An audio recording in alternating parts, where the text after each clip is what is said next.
Nggak ada.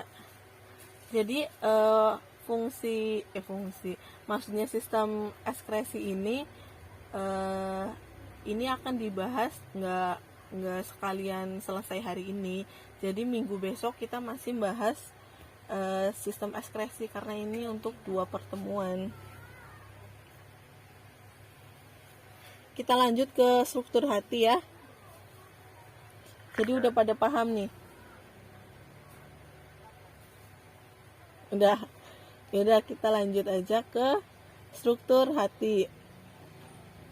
Nah, di hati itu ada namanya pembuluh vena.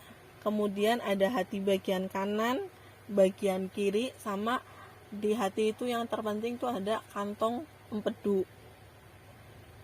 Nah, ini struktur hati. Hati itu merupakan organ paling besar.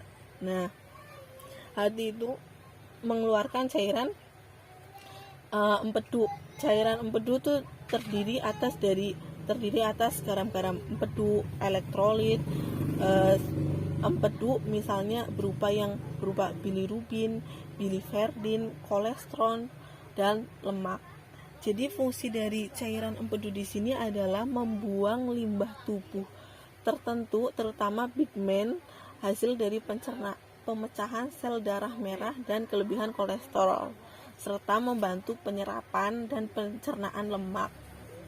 Nah, di sini hati juga mampu mengekskresikan cairan empedu sebanyak 800 sampai 1000 mili.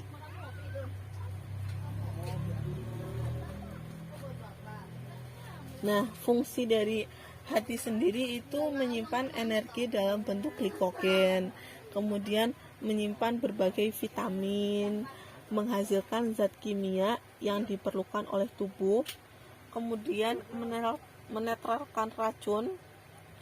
Menetralkan racunnya itu karena ada cairan empedunya tadi, kemudian menghasilkan cairan empedu.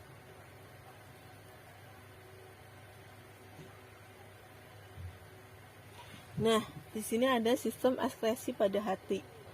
Jadi di hati itu nanti ada yang namanya perombakan sel darah merah. Jadi sel darah merah dalam tubuh kita kalau sudah tua, sudah berumur sekitar 120 hari, itu nanti akan dirombak oleh hati. Kemudian dalam sel-sel khusus hati itu ada yang namanya histosit. Nah, darah tersebut akan diuraikan menjadi globin, zat besi, dan senyawa hemin. Zat besi nantinya akan disimpan dalam hati, kemudian nanti akan disalurkan ke sumsum tulang belakang. Nah, sedangkan globin akan digunakan untuk membentuk sel darah merah baru. Kemudian sel hemin akan berubah menjadi zat warna pada empedu, yaitu bilirubin sama biliverdin. Jadi di sini di sistem ekskresi pada hati itu apabila darah merah kita itu sudah tua dan berumur sekitar 120 hari, itu nanti akan masuk ke hati, nanti akan dirombak. Nah, darah itu nanti akan diuraikan lagi menjadi globin, zat besi, sama senyawa hemin. Nah, zat besi akan dialirkan ke sumsum tulang belakang, globin akan membuat sel darah merah baru. Jadi yang tadi udah dirombak nanti akan dibuang. Nah, sel-sel darah merah yang baru yang dibuat oleh hati dengan senyawa globin itu yang akan digunakan oleh tubuh. Sedangkan yang hemin ini akan berubah menjadi zat warna pada empedu, yaitu bilirubin dan biliverdin. Kalau nggak salah, bilirubin itu nantinya akan dikeluarkan oleh cairan empedu itu nanti masuk ke pewarnaan urin. Jadi pewarnaan urin kan tidak serta-merta warnanya putih, tapi dia kekuningan. Nah, bilirubin itu yang membuat warna urin itu menjadi kekuningan.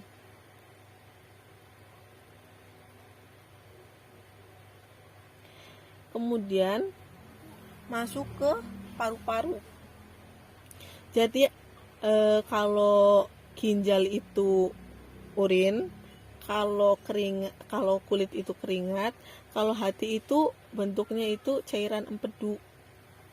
Kemudian kalau paru-paru di sini, paru-paru itu selain untuk sebagai alat pernafasan, dia juga sebagai alat ekskresi. Jadi dia itu mengeluarkan sisa metabolisme berupa CO2 dan H2O. Nah, CO2 dan H2O dari hasil metabolisme nanti akan diangkut oleh darah ke paru-paru, kemudian akan dibuang dengan cara difusi di alveolus.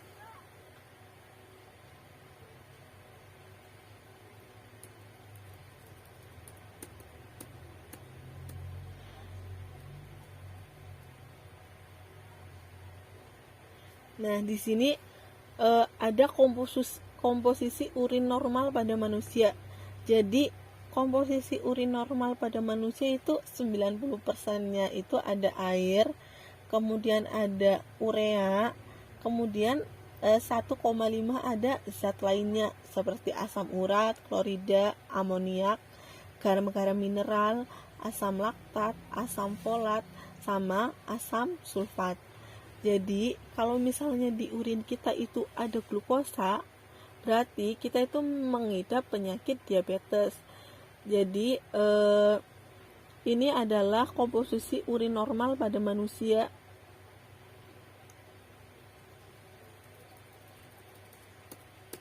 Nah, di sini ada gangguan sistem ekskresi. Apa sih gangguan sistem ekskresi? Ada yang pertama tuh yang tadi diabetes mellitus atau kencing manis.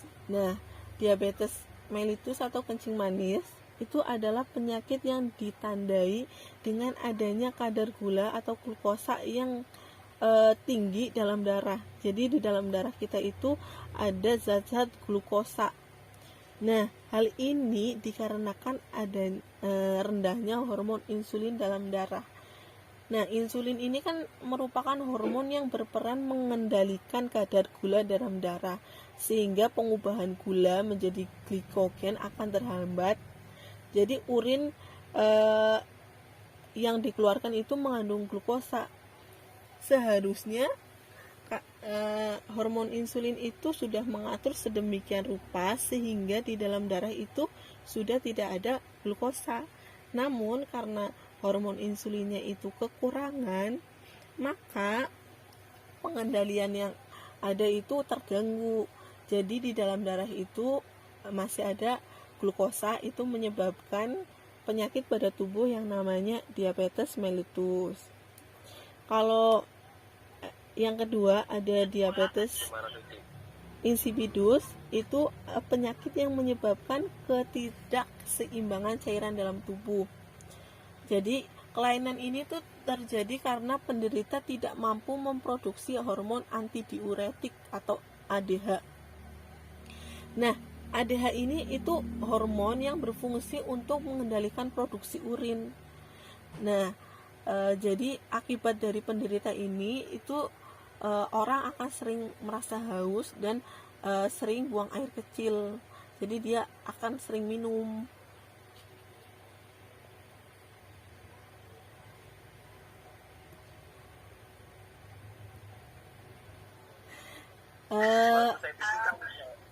Jadi besok di pertemuan besok kita akan membahas gangguan sama sistem ekskresi pada invertebrata.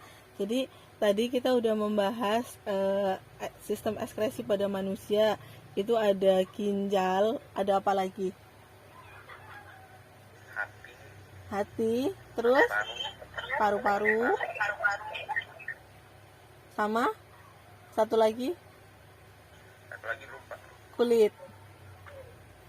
Iya, kulit.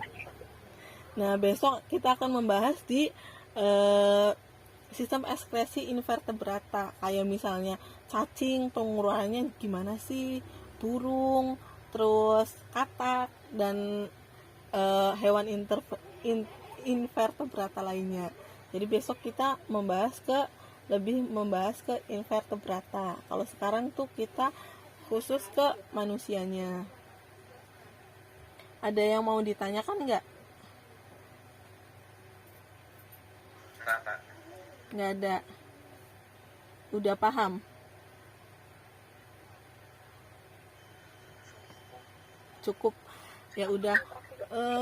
Bagi anak-anak, teman-teman sekalian yang belum mengumpulkan video ini, praktikum sederhana, segera mengumpulkan. Kakak masih tunggu. Bagi yang mengumpulkan, selamat, kakak beri apresiasi yang berlebih karena sudah mengumpulkan tugas dalam deadline yang tepat.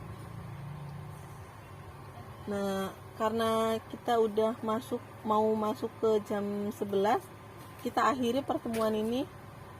Kakak akhiri ya. Nggak ada yang ditanyakan atau ada yang mau disampaikan? Tidak ada. Cukup. Sebelumnya kalian kamera dulu, kakak mau screenshot.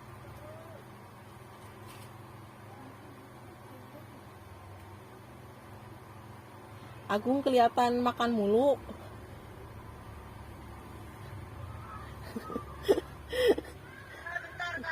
Dah, yuk.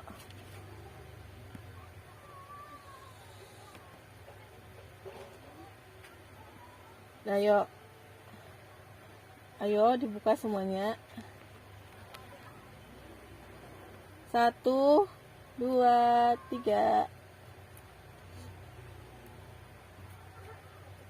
Oke, terima kasih. Kakak akhiri sampai sini. Wassalamualaikum warahmatullahi wabarakatuh.